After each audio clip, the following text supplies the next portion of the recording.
Thank you, Nicola. So I'm Michael Stone. I'm chairman of the Chamber of Commerce. And I'd like to welcome you all here to this evening's Q&A session with Felicity, Buchan, Councillor Fawkes, and Andrew Boyd from BGM Accountants. So what we'll do is I'll get each of Felicity, Catherine, and Andy to have a kind of short word about themselves. Starting with Andrew Boyd, who is a director of BGM Accountants. BGM are sponsors of the Chamber and are also kindly sponsoring this evening's event. So Andrew, would you like to say a few words? Hello everybody. I've stepped in at the last minute to replace Rob Moore, the managing partner at Bright Graham Murray. He apologises he couldn't attend.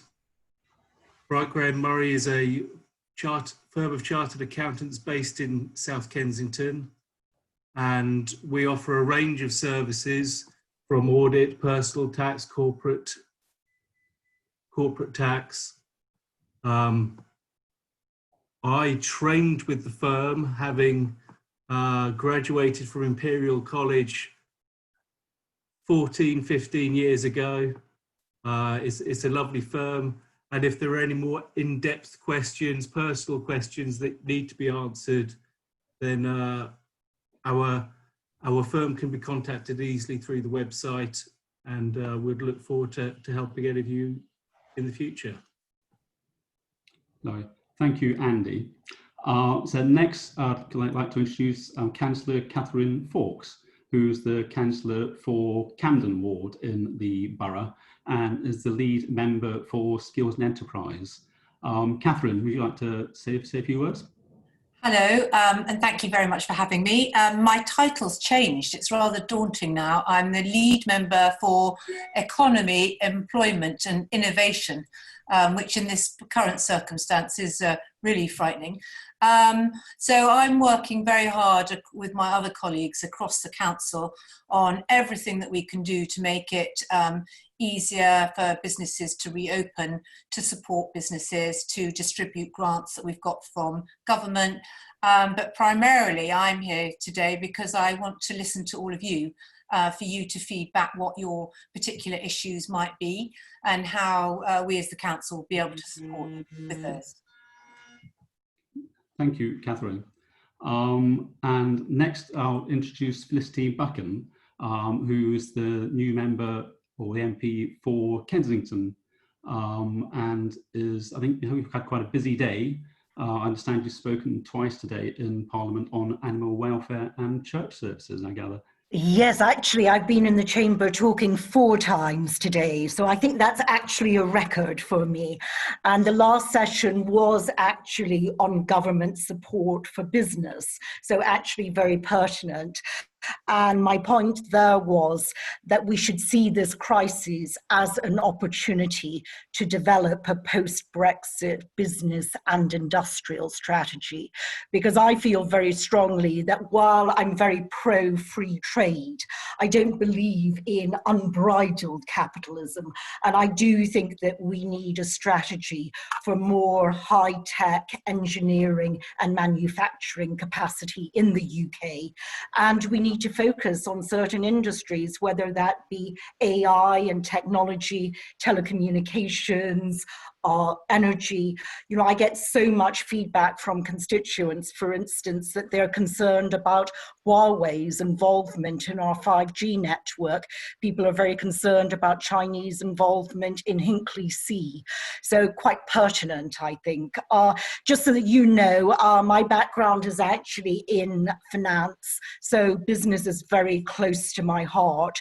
I also sit on the Treasury Select Committee, so I do think it's very, very important that we focus on growth and jobs as we try and come out of this coronavirus epidemic. So thank you for hosting this session. As Catherine said, love to hear your feedback. I may not have all of the answers to your questions, so if I don't, bear with me and I will go off and I will find the answers and revert back to you. And I'd also like to thank BGM for sponsoring. I think it was almost exactly a year ago, actually, that I took Michael Gove to your premises to introduce him to you. So good to have you here today. Okay, thank you. So we're now going to move to the questions and answers. If anybody wants to ask a question, if you just use the reaction thing at the motive at the bottom, just put your hand up, or you can type a question in the chat box on the right hand side, and we can ask it. But I will start off the process. Obviously, kind of retail, hospitality and leisure businesses have had a kind of tough time over the last few months, and they have been deferred paying business rates for the 2021 financial year. And the question is, do you think physical businesses, or retail businesses, should continue to pay business rates going forward? Well, one thing I would say is that our financial situation is quite constrained. Clearly, government has been incredibly generous. If you think about the furlough scheme and paying 80% of salaries for almost 9 million people. And so I do not think that practically government can be as generous going forward. However, I would say that business rates are not a good tax. Clearly the government has committed to a wholesale review of business rates. I don't actually know when that will happen. I can try and get you more colour on that, but I think that is what we need, a wholesale review, as opposed to excluding certain sectors for a further period of time. Catherine, I don't know if you agree with that. Thing we hear most of all from our, oh, I'm muted. Shall I unmute myself? No, we can hear you now. Oh, you are. Yes, I mean, it's the thing we hear most of all from our businesses is that the business rates are too high and absolutely crippling for them. And I think it is, as you say, very generous that the government have given a year off for all the retail, leisure and hospitality business. But that has also, unfortunately, exaggerated the groups that haven't been included in that, who are the groups that probably Felicity and I hear from an awful lot. We're actually campaigning for them. I mean, it was a very difficult call for government to say it's just that sector, but and there were going to be people that fell through the gap, which we have got some small funds to give them, but you know, it's not the same as having a year off your business rate. So I'll absolutely behind Felicity in encouraging the government to look at business rates and think of a better way to tax. So Andy, so you're a firm of accountants, presumably you see a lot of retail clients paying business rates. Do you think it's sustainable going forward? I would agree that the business rates as a tax in themselves are becoming more and more outdated as e-commerce is allowing other businesses to compete directly with the high street. There seems to be will amongst the public and politicians to support the high street more. Whether it'll be the priority for the government in the coming months to change the business rate scheme, I would doubt that. But I think in the future, business rates will have to be entirely reformed, but now will not be the environment for it. Yes, I can see. I think the government's accumulated quite a lot of debt over the last few months dealing with the COVID crisis. We're going to have a kind of financial restructuring and going forward in order to kind of balance the books. Thank you for that, though. So we have a question from Jason on the Chamber Committee, who says, what can the government and RBKC Council do to reinvigorate the retail spaces in town centres? Well, I think that's an incredibly important point, because it is critical that streets like Kensington High Street do get reinvigorated. I was walking down Kensington High Street just yesterday morning, and you know, it is quite depressing how many shops are boarded up. Now, some of those are temporary, but we do have long-term vacancies on Kensington High Street. In practical terms, what the government is doing, on Monday, we are going to introduce a piece of legislation which is going to make it easier for restaurants and cafes to put more tables and chairs, for instance, out on the pavements. We're also going to be introducing legislation, again on a temporary basis, which will allow it to be much easier to change the use of premises. So, for instance, to convert business premises to residential premises, while safeguarding things like pubs and post offices. So that's what government is going to do in the very short term. But I do think it comes back to business rates again. If we're really going to look to revitalise our high streets, then business rates just have to be lower and more competitive. Should I come in? Yes, so thank you, Felicity, and we're really pleased that the government has finally announced that bill and that it'll be approved, because obviously as the council we've been really keen for the relaxation in the licensing and planning laws so that we can get on and put tables out and and just do it really quickly, because as we acknowledge, I mean, there are several stages of coming through this pandemic, and at the moment we're at the reopening stage, and obviously we've just got to focus on the here and now of helping our businesses reopen along the high streets, and that will be around having space for people to queue safely, to cycle around the borough more easily, and to make it easier for businesses to have all the safety equipment that they need to put up, the screening, the distances, things, which of course it's not, you know, it hasn't been great that that's just changed. Well, it has been great, it's changed down to 1 metre, but it was just after they bought all the 2 metre stuff. So so there's the short term, you know, immediate things that we've got to get our people coming back to the high street. And in fact, we just did a business survey of 300 businesses, and the number one thing that came up on that was we need to focus on getting people to come back out and come shopping, and for them to understand that it's a safe place and it is safe for them to be able to do that. So we're focusing on that thing as the immediate thing. Long term, of course, we all know that high streets were already in a huge trouble even before COVID. So this has really just turbocharged what was already coming down the rails towards us. And we all know the reasons. It was business rates, but it's also the competition from all the e-commerce sites.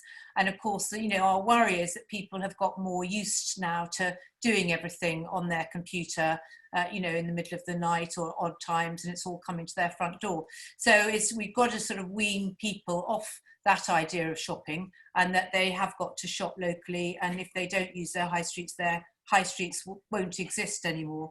So there are simple things like that, but we're looking as a council about things that just make high streets more attractive, and that will be around more greening spaces, nicer places to sit, having much more flexible pop-up experiences in empty shops to bring people there so we can have fun things happening. You know, people talk about what do you call it, that indoor golf game and sort of silly things happening, as well as art exhibitions, as well as maybe pop-up workspaces. But, you know, all these things will slightly depend on the unlocking. So looking further down the line, I think we have got to be really imaginative and see the high street as a different place. You know, it's where you go to do something, and other things lure you there as well as just the shops.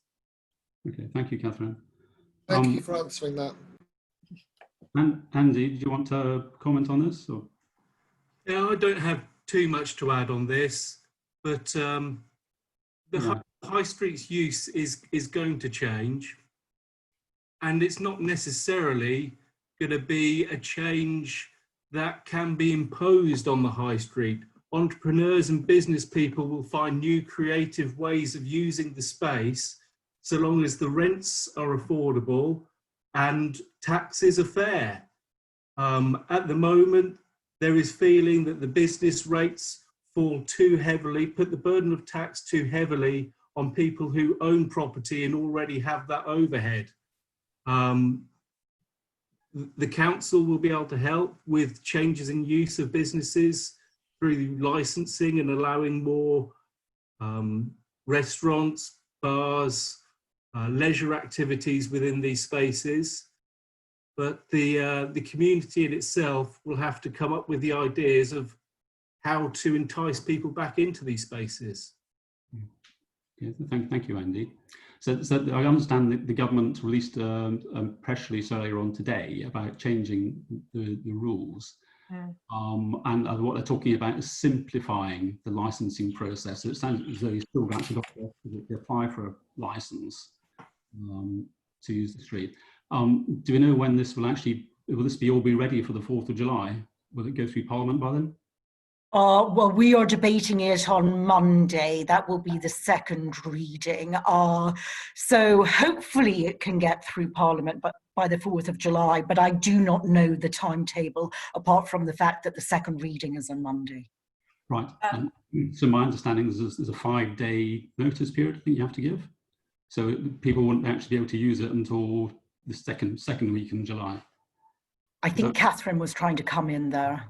Oh no, you asked that question because Felicity is more likely to know the answer to that. I was going to give you, so for people who haven't seen what was in that bill, just a few of the headlines of it after Felicity's answered the 5-day or 4-day, whatever it is. Yes, why don't, rather than me speculating, why don't I just find out the timetable and come back to you tomorrow?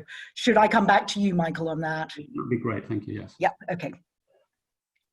Catherine. So I was just going to say, very conveniently, somebody's just sent me the takeaways, and they literally are about takeaways. So firstly, far more takeaways. Every licensed premises can have a takeaway of food and drink. The consultation period for tables and chairs is effectively scrapped. So no more signs on lampposts, because as you all know, you used to have a 28-day consultation time. So basically you can get on and do that straight away. Applicants no longer need planning permission if they have a tables license. This removes the duplication of powers, which means the council has more control so that they can get things done quicker. So on the whole, we think it's really, as a council, we're very pleased because it's what all businesses have been saying to us is, there's no point a 28-day consultation because by that time summer will be over and we won't be outside. Okay. So thank you, Catherine. So the next question we've got is from Simon M, who says, the launch of the new discretionary fund is undoubtedly being well received. Is there a plan to launch a second wave of the business interruption fund for small businesses that fall through the gaps, such as Simon's business? I just want to be very candid and upfront. I do not think that we will see new schemes with new grants. Obviously, loans will still be available, whether that's the business interruption loans, bounce back loans. But I think government's mentality is changing now to look to get the economy back up and running. And so I don't think that we will see more schemes with grants. Now, clearly there is still money to be distributed, and I'm sure Catherine will talk about the discretionary fund. So there is still money left in the pot, but I just don't think that we're going to see more schemes. Yes, actually, I've just spent this afternoon on a London Council's meeting, and as though we were delighted to have the discretionary fund, we think we'll only be able to really give grants to about a quarter of the applicants who have applied for it, which is worrying because that's 3/4 of people who won't be getting any support or grants. So I'm afraid we'll all be coming back to Felicity and asking for some more money, please, on that one. I mean, there are, as we've already mentioned before, there are whole sectors who've been missed out. And there are particularly in RBKC a lot of entrepreneurs or people with limited companies who have found it difficult to get grants of one sort or another. Yeah. Thank you. Yes, let me just add. One of the issues is that government clearly had to move very, very quickly. And what would normally take government and the civil service a year or a year and a half, we had to put together these packages in often less than a week. And we were flexible in terms of redesigning some of the packages. So for instance, when business interruption loans weren't the right product for everyone, then we also introduced bounce back loans. But the reality is that when you put together these big packages at speed, there are going to be hard edges, and there are going to be businesses and individuals who do miss out. And as I mentioned, I'm part of the Treasury Select Committee, and we actually put together a report on 1.5 million individuals whom we think miss out for various reasons. But I think that our government took the decision, and I think they were right to take this decision, that speed was more important than perfection in these schemes. And now that our focus is changing to the recovery, I just do not see us going back and in any way trying to change the schemes. Also, a lot of the schemes were designed in this way because HMRC said that this was the only way that they were actually operable. So in some instances, we simply cannot change them. Thank you very much for the response. It's obviously disappointing for us, but obviously understandable given everything that's been going on. I'd just like to highlight something that I heard last week in terms of the bounce back loans. So obviously it's not us, but people have conversations. There are a cohort of people that it seems that are talking about how they'll be able to abuse the scheme given the reduced liability placed on company directors, and obviously it's only the malfeasance bit. So I'm certain somebody else has raised it, but just back from what you were saying in terms of HMRC, and totally understand their position to try to reduce fraud and everything, just so that you're aware, it's actually already going on. Yeah. Yes, sadly, I think that is the case. Whenever you have such big and such generous schemes, Yep. I think that there will be fraud. I actually brought this up with the Attorney General about 2 months ago in the Chamber, and she said, look, I am all over it, but I think inevitably there will be fraud. But there is a fraud hotline where if people suspect that fraud is going on, you can call it in on an anonymous whistleblower basis. But sadly, I think that is the way of the world. But government is aware of the issue. Yeah. Simon, just quickly, I was reading the second bit of your question about the large IT company. Yes. Do speak to me off this chat about that, because obviously we have got 2 development areas coming up in RBKC, so we could have a conversation about it. Brilliant, thank you. Yeah, I mean, that's actually a live conversation that I'm having now with these guys. Okay. In my other job. So Thank you. The answer to that question then, Catherine, is there may be some money available for opening up in kind of one of the 2 developments. Well, I'm not sure if there's money, but it's, it might be space or buildings. I don't know exactly what they're looking for. So, money is always a particular problem for the council or any government institution at the moment. But, there are other ways of incentivising people. Okay, thank you. Thank you. So on that topic, while we're there, is there any update on what's happening with the Earls Court site at the moment? They haven't produced their plans yet, so we haven't actually seen any new plans for the Earls Court site. I sit on the Earls Court Business Forum, and we've just been discussing the Meanwell space. But I mentioned the IT thing because one of the things they are considering is making it a sort of centre for tech and IT which I think would be quite welcome if they did. Yes, and just so that everyone knows, I'm trying to arrange a visit at the moment with the developers. So I will go and I will actually take the relevant minister in DCMS. He is the Minister for Tourism and also for Tech. Okay, thank you. So the next question then, I think we're going to go to Andy, this one. It's from Brian Clifford of BGM, who asked, one of the biggest challenges of reopening our office, we're physically getting staff to the office.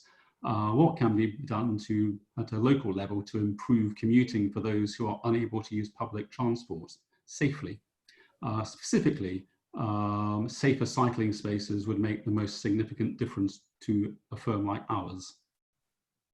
Well, I think that's an incredibly important point. And I think it's very important both for our businesses, but also for our tourist attractions. I spent quite a lot of time over the course of the last few weeks with our major museums, and they are very concerned that they will not have visitors if there aren't more tubes running, and that there is the perception that public transport isn't safe. So I don't want to make a political point, but I do think that the Mayor of London needs to get his act together in terms of more tube trains running, and also the perception of safety on our public transport network. Just in terms of cycling, I'm sure that Catherine will talk about what the council is doing, but government has said very, very publicly that we do want to see more temporary and permanent cycle lanes. So I've had conversations with Number 10 and with Catherine's colleague, Johnny Felicity, who's responsible for cycling, in terms of putting a temporary cycle lane onto Kensington High Street. Now, it's not absolutely 100% decided that we're doing that, because the transport officers do need to work on feasibility. And obviously, we've got a fire station on Kensington High Street. There's also the entrance to the palace and to several embassies. But providing it can work, then there is the intention to put in a temporary cycle lane. I would stress temporary for the time being. Yes, I'll follow up on that. So yes, we are seriously looking at a temporary cycle lane, because that would link up with what's already happening in Olympia and the cycle lane they've put on there, and join up with Westminster as a sort of quite good west-east and east-west cycle route. There's also a TfL scheme on the embankment, which is quite problematic, because it seems to shut down all the left turns and right turns off the embankment. So we quite often, as a council, get obviously caught between we want to make cycling safer and easier, but we also don't want to make it a complete nightmare for all the residents who actually live around those streets. But I think they are probably going to go ahead with the one on the embankment. And then, as Felicity said, Johnny Thalasitis, we already had in line a lot of sort of quiet and back route cycle routes already, and they're being fast forwarded to open as soon as possible and put things in place. So if you go onto the RBKC website, there is a sort of map there of the routes that are already open, but watch out for more space. And we're also doing things like looking at where we can put more cycle racks, safe places, so that people can then tie up their bikes safely and store them safely. And that was particularly, Felicity, when I was talking to the museum sector on Exhibition Road, they were saying, it's quite a nice place to cycle down anyway, but where can anyone put their bikes? So those are the sort of quite simple measures that we can put in place quickly. Okay. Is anything happening with the Boris bikes? Are they kind of installing more stations for those? No, I don't think so. Not at the moment, because there are all sorts of schemes, as you probably know, that you can try a bike scheme that the councils run, and I think businesses are running that. So I think they're trying to get bikes from other places, because also that's quite a palaver getting the planning permission to take out parking spaces for the Santander bikes, as they now are. Not Boris anymore. No. Okay, thank you for that. So the next question is, I have a question about retail space and the council, what the council can do in the local area, please. So I think we kind of touched on that slightly already. Well, does Pete want to elaborate on anything specific. I mean, it might be around, we're working on a whole marketing campaign around retail, about independent shops and how important they are to the character of the borough, and how our residents, you know, if they want it to be a lovely place to live, they've just got to get out there and shop. And we've just, we're joining up, I don't know if any of you have come across this thing called Because I'm a Londoner, which is a sort of a cross London campaign, because we don't want to find that we're competing with Westminster and all the other London boroughs over to who gets the shoppers. So we're trying to be, you know, very collaborative and say, you know, if you live in London, come and shop in London rather than just come and shop in Kensington and Chelsea. So this is a hashtag that's being used, and they're also doing a lot of work to help support businesses. So it's a company called London and Partners, and they've got this alliance, Because I'm a Londoner alliance. So you might look that up if you're a business and sign up, because I think it's great that it's being centralised, and they get money from the GLA and London councils to do this work. Michael, can I comment on that? Because I'm here with a retail hat, because my partner and I have a swimwear and lingerie shop in Ledbury Road, Maison Issel. And I mean, actually, firstly, I just wanted to say we were very grateful to the council for the way they distributed support. It was a very much easier and more pleasant experience dealing with the council than with our bank, I have to say, during the crisis. But I mean, Catherine's partly answered my question, because I was going to ask about marketing. I mean, I think it is one of the, we know there are all these changes happening in retail, but if you listen to people like Mary Porteous, you know, she believes that actually COVID is actually a great opportunity for local high streets. People are going to be much more inclined to want to shop local. They're going to be much more concerned about going into big city centres. Department stores are really struggling. So sort of it's a great opportunity for specialist retail that offers something different. And our shop's been open for 3 years, but every week we get people coming in saying, oh, I live just around the corner, are you new? And they don't, you know, it takes an awful long time. And so a marketing which, you know, from the council to, and, you know, Notting Hill, that area, Kensington, I mean, there are lots of interesting different retail outlets. It's an interesting place to shop. I think that would be fantastic. And I mean, is there a structure, Catherine, though, for, you know, for local retailers to work with the council on this and get involved in helping, you know, so that people know what is available there? Well, it's a very good question, and this was exactly what I was discussing earlier on today. I mean, obviously, we have a sort of a bit of a dilemma as a council, because we're always saying, well, no one's going to go onto a council website to go shopping. You know, it's sort of not your natural sort of way through to find where shops are, is to look at the council website. So, so our officers, and it'd be really helpful if any of you have got any ideas. So I said, look, there are lots of these different shopping apps or local apps out there. I don't know if you've seen My Virtual Neighbourhood. I mean, there are quite a lot of these sort of things. So we're going to do some research on what we think is the best one, because almost the best way to do it is to work with something that's already up and running and then promote it through the council, so that on the Google searches, it'll get to that site via us, if you see what I mean, as we'll probably come higher up the Google chain. So because we're sort of not in the business of building, you know, very clever online portals and apps and things like that, but we are in the business of pulling people together to join forces to go on one. But the overall marketing campaign I'm talking about will be about the whole borough. And as you said, you know, this is a fantastic place. We've got all these independent shops and we want to keep them there. But having said this, I went down to Peter Jones today because it opened, and there were queues around the block. So they do seem to want to go to department stores too. But I thought that was very positive that people were out there shopping. Encouraging. So next we've got a comment from Ellen about allowing change of planning use from office to retail and hotel to office residential. Michael, that's me actually. Ellen is my great niece. Ah. I haven't changed name or gender, but I'm using her laptop. Why I raised this is just really, there's a whole row of ducks here.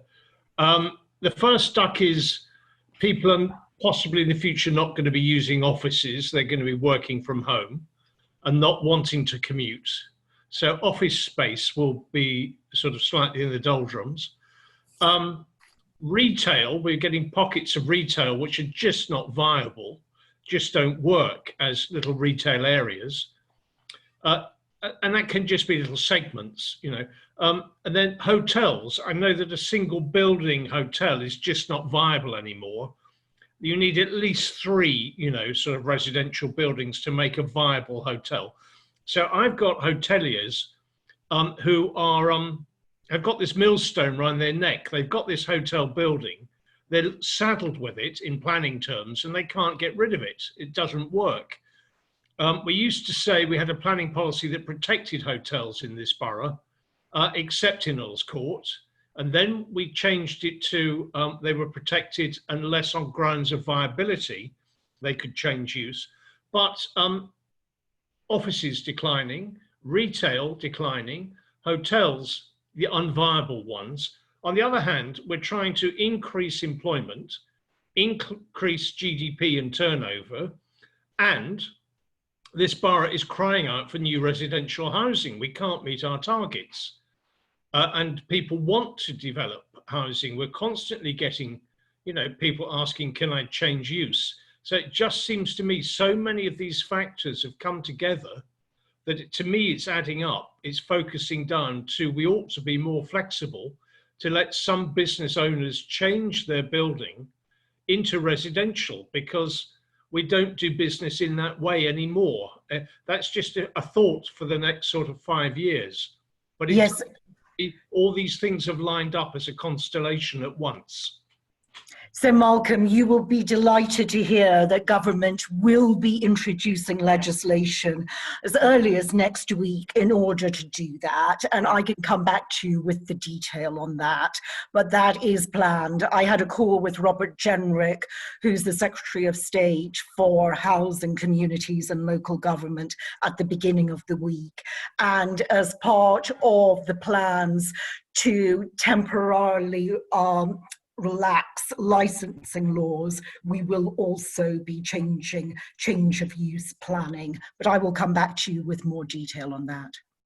Yeah, absolutely. And it's something that we've been very, very keen on and are very alive to, Malcolm, all the points that you made.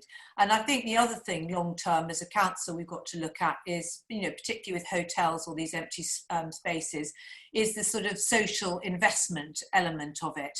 Is, you know, how can we get communities involved using those spaces and looking at them differently? So thank you for that question. We all agree. Excellent. Thank you. So the next question is from Andrew, who I think is from Morley College and Kensington Chelsea College, if I'm not mistaken. Would you like to ask you a question to come off mute? Thanks very much. Thanks very much. And thank you to Felicity and to Catherine for your support for the college, which is greatly appreciated. We couldn't do it without you, so they say. I mean, I just wanted to raise the question of the return to learn, because obviously it's a time of change and a time of challenge. And I know that both of you are committed to education in a whole range of ways. And I'd be interested in your insight really as to how best the college could respond to the needs of our local residents and to economic recovery across London more broadly. Thank you. Andrea, it's great to see you. And I think this is a very important point because I am concerned about unemployment going forward. And I do think it will hit hardest two specific age groups, and that is those who are just coming out of education. So let's say 18 to 22-year-olds, whom I think may find it pretty tough to get their first job. And I think it will also affect those 50 plus, because it is much more difficult if you lose your job when you're 50 plus to get a new one. So I'm very concerned about that. And so I do think that retooling and relearning is going to be very, very important for those two constituencies. So I think your college has got a vital role to play. And in fact, we had a meeting last night of the 1922 committee, which is the group of Conservative backbenchers, and the Secretary of State for Education, Gavin Williamson, came. And that is one point that so many MPs made, that we have to focus in particular at the moment on further education colleges, because that is going to be the route of getting people back into jobs. And I think that we're just going to have to be so much more targeted with our economy and really focus on growth sectors such as technology, telecommunications, the creative industries, because I just don't think that we can sit back and be complacent here.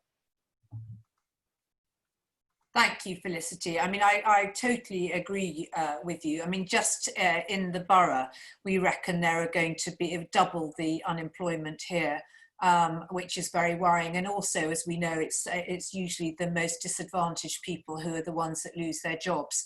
So I think absolutely, as Felicity said, Andrew, that your college is going to be so important, because it's having these courses that are just going from the beginning, the soft skills, the foundation courses, to start people off on their track. Because although there might be apprenticeships, as we all know, a lot of people aren't ready even to go and take up apprenticeships yet. They need to go through a transition period and a pathway to get through to that. So I sit on the London Council's Employment and Skills Board, and it's something that they're taking really seriously.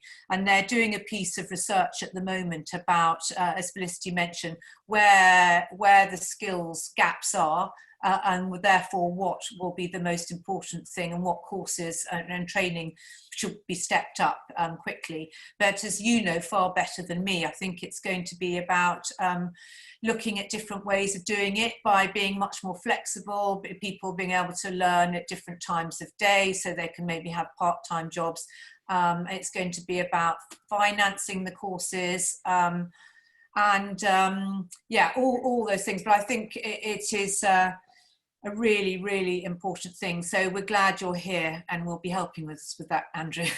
Thank you very much. I mean, we'd be happy to send you a note to both of you to tell you, what we've got in mind, and if you have any sort of insight that you'd want to offer to us to make sure we're even more responsive, we'd be delighted to know more. Thank you. Thank you. Okay. Thank you, everyone. So the next question is from Rosanna. Rosanna, would you want to unmute and ask your question? Hello. Oh, hi. It's actually me that's put the question on. Oh, hang on a second. Sorry. Can you hear me? So you've got a feedback. Hang on a second. Oh. We've ended up, sorry, on two different machines. Okay, am I unmuted? No, we can hear you.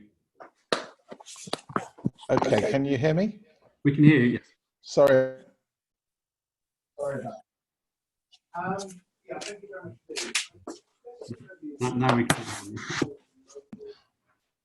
Okay, I'm back again. That's better, yeah. I'm right, I'm there. The question was whether there's any support from central or local government in terms of guidance, in terms of best practice, and kind of how landlords should be behaving in the current environment. We're facing a situation where, as we try and come back and reopen our retail shop that we've had for 33 years, We've got a landlord who's suddenly decided it's the right time to agree the rent review that he wouldn't agree previously, which 3 or 4 months ago was, he originally came in with nearly a doubling of the rent 6 months ago, and eventually we got that down just to pre-COVID to a very small rent increase. Obviously, during COVID, he was good in the last quarter in the sense he agreed to a 50% rent reduction. But going forward, as we put a business plan together, we just simply can't afford to be paying what we were paying as a rent in the last 12 months. After 33 years of never missing a rent payment, we just feel we're being bullied, and I'm not going to be bullied, but I was just trying to research as whether there's been any guidance from central or local government about how landlords should behave. I know it can't be insisted, and it's private sector, but I just feel that it could be helpful if there was something we could be pointed to as in the discussions we're having. Well, clearly government did announce the rental and the mortgage payment holiday at the beginning of the coronavirus crisis. To the best of my knowledge, I do not think that there is any formal central government guidance, but Robert Jenrick has said on multiple occasions that he does want landlords to take a sensible, pragmatic approach, and that it's in everyone's interests that businesses like yours continue to function as we come out of this crisis. But I can go back and see if we can get you anything in writing on that, or maybe just a quote from one of his speeches. So let me have someone look at that. No, thank you. I mean, I'm not expecting a magic wand, but I just didn't know whether there's been any kind of, generic guidance that's been put out. Yes, so I don't think that there's been formal guidance, but I think that there have been quotes asking for landlords to behave in a responsible way. Okay, thank you. Yes, it's something that's come up really frequently here, especially when we've given out the business interruption fund and the discretionary grants to people. In fact, it's come from landlords down and people who are tenants going upwards slightly as to, because and there isn't really much, as Felicity said, we can't do anything to actually enforce them to do it. So as a council, we've tried to be doing a sort of nudging exercise. And last week we had a forum where we got as many freeholders on a call together to basically talk about, how we wanted to, they needed to be as generous as possible to the businesses. And they needed to push out and reprofile the rent. They were all saying 18 months, but even on that call, they were saying they could now see it was going to be maybe much longer period than that if they needed to. So we just all been nudging them to say they're flexible. But the trouble in this borough is we've got, just on Kensington High Street alone, there are 178 different freeholders. And a lot of them are owned by foreign owners who are just so distant and not really they don't feel like they're part of the high street. So I appreciate it's a real problem. And I'm sorry we can't do more to help you with that. No, well, thank you. I mean, the help that has been given in terms of the immediacy in, at the end of March, beginning of April, and the speed with which the borough, paid out business grants was stunning. So, thank you for that. And it was just a question. Thank you. So the next question, I think there's Chris Griffin. I believe you might have a question about bars and restaurants. Yeah, thanks, Michael. And firstly, thanks to Felicity and Catherine's and their organisations for the support that the Museum of Brands got through furlough, through the rates, through in a number of ways, and through the National Lottery as well. So it's been very reassuring. And the question is really, how close is Boris's finger to the button on reversing the current process if COVID-19 proves to be seasonal?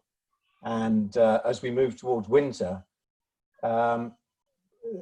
will bars and restaurants, museums in particular, be able to carry on trading with extended social distancing? Well, I think that we are going to have to adapt to circumstances. And if come the winter we have an enormous second wave, then we are just going to have to make decisions then. And clearly, no one wants to go back on the opening up of the economy. So I think that we would be reluctant to do it, but ultimately we have to do the right thing. I think it's also very, very important that Public Health England and the NHS really start to plan for a potential second wave in the winter, because it is going to be more difficult to deal with it in winter time. So I think that is critically important. On museums, clearly you do have issues with social distancing because people do tend to congregate around about the favorite exhibit. And I know that you are working in terms of one-way systems through museums and keeping people on the move, and that is going to be critically important. But I think there's a huge desire to get the economy back moving, to get people out and about, whether it be to cultural institutions or to restaurants and bars. But we do ultimately have to think about the health consequences. Catherine, do you want to comment on that? I haven't really got anything to add really to what Felicity said. I mean, obviously we've just got to hope this really, really hot weather burns it out and it doesn't come back. Unfortunately, I think that's rather wishful thinking. And just tell us, Chris, when are you, is it the 15th you're going to reopen, or when are you reopening? Well, because we're expecting numbers not to be great, we're actually going to go for the beginning of September. Okay. So we'll have to stay closed during August, because commercially it would do too much damage to be open with very small numbers. And to get social distancing through, we can only really accept about between 25 and 50% of our audiences. We expect nobody from overseas, and we expect schools to be very low as well. Yeah, that's bleak. Okay. So again, I'm an accountant by profession, as well as Andy.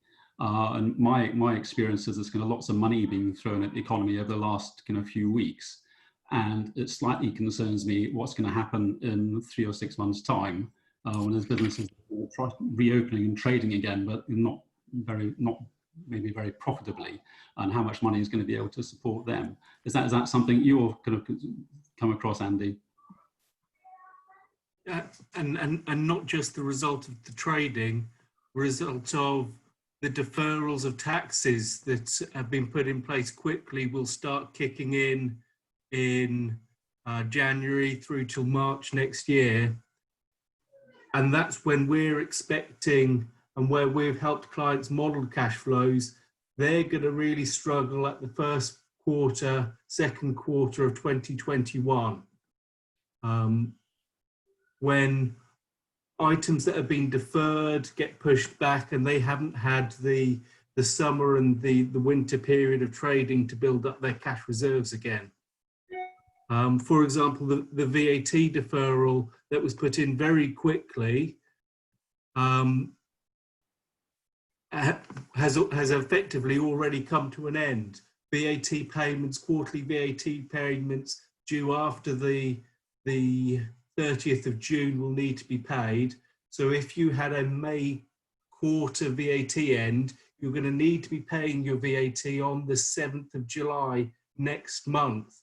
And so taxes start kicking in almost immediately now, and they're going to snowball through till spring next year. Yeah, it's going to be a problem.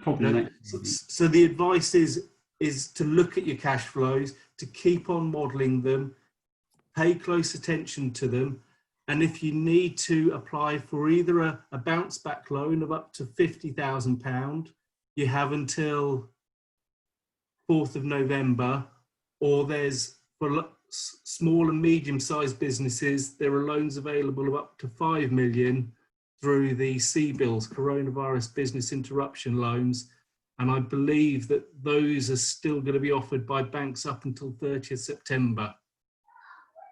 So planning needs to be done over the summer to make sure businesses can be surviving and have got the liquidity through 2021.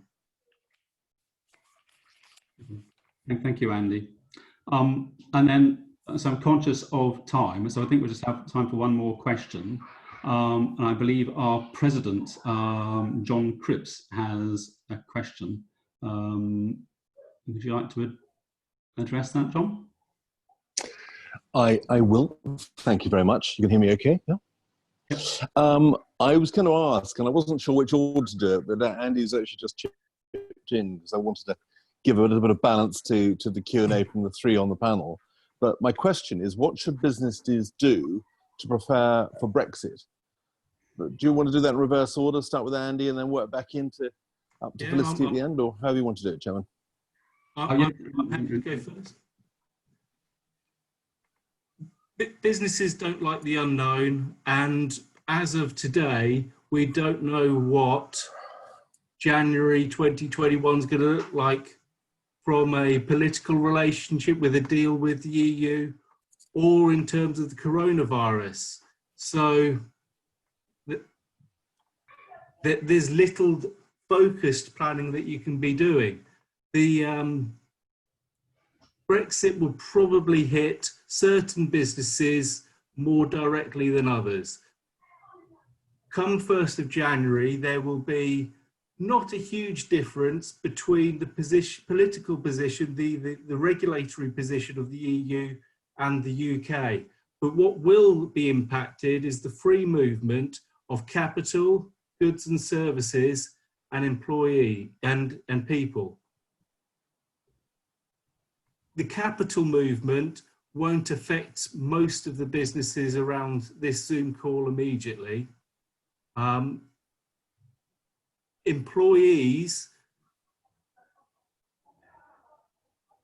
clearly there'll be some sectors that rely on European workers more than others, and businesses will find it very hard if they can't find that cheap labour.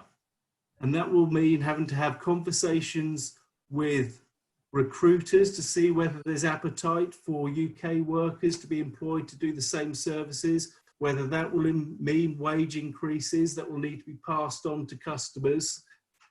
All sorts of conversations need to be had throughout the supply chain with the people who are providing the services, the workers for your industry, and with the people that are using your services or your goods in terms of what the future prices will need to be.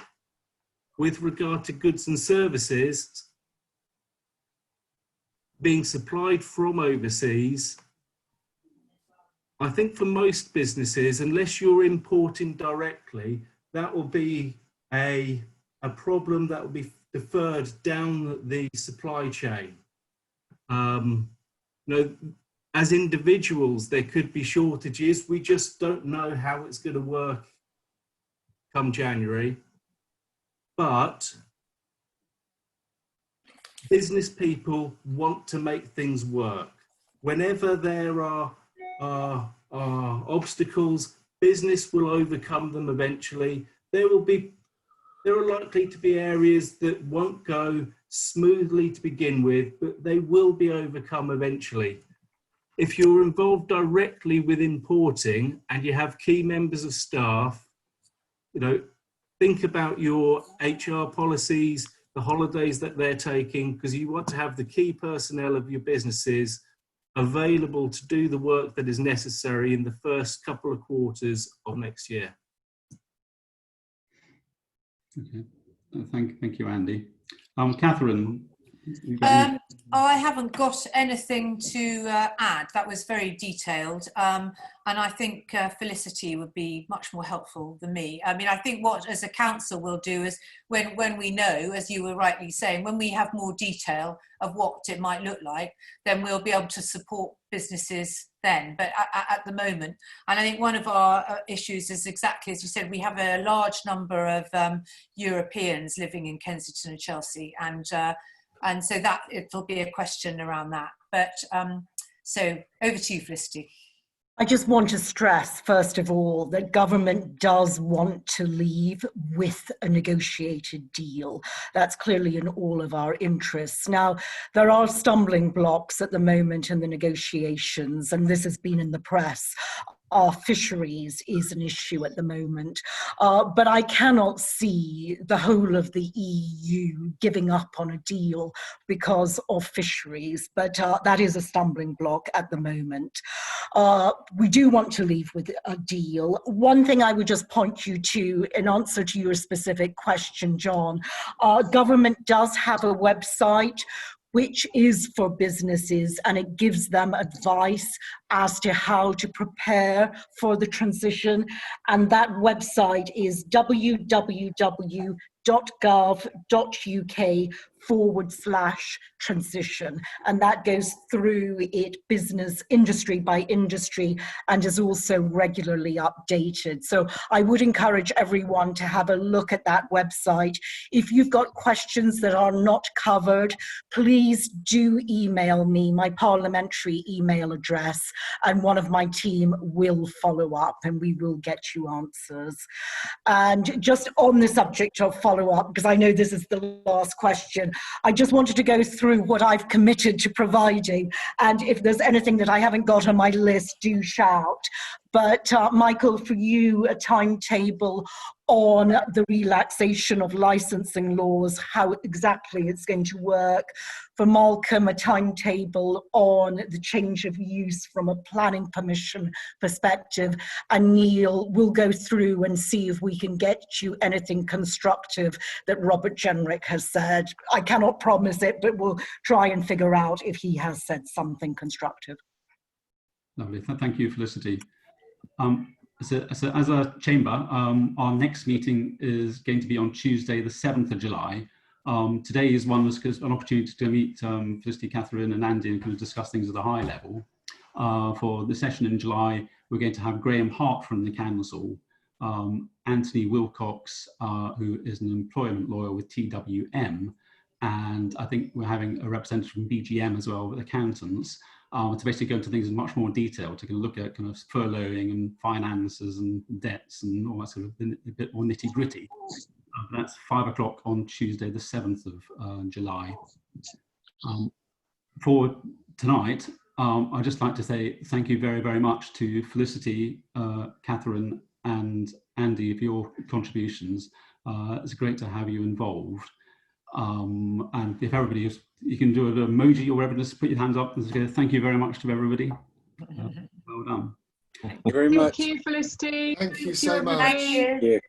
Good to see everyone.